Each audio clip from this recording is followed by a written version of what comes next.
আজকে সামনে একটি গভীর শানে একটি নাতে রাসূল পরিবেশন করব।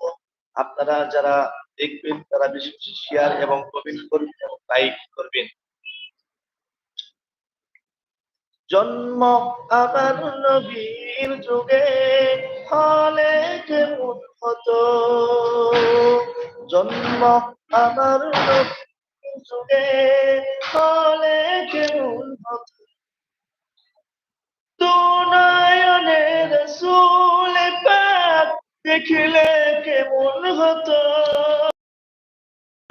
দুনয়নে রাসূল পাক দেখিলে কেমন হতো,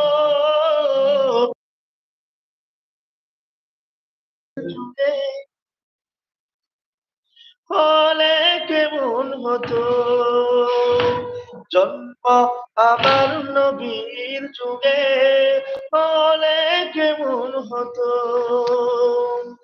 আসতো বেশে হযরতে বেলালের মধুর আযান,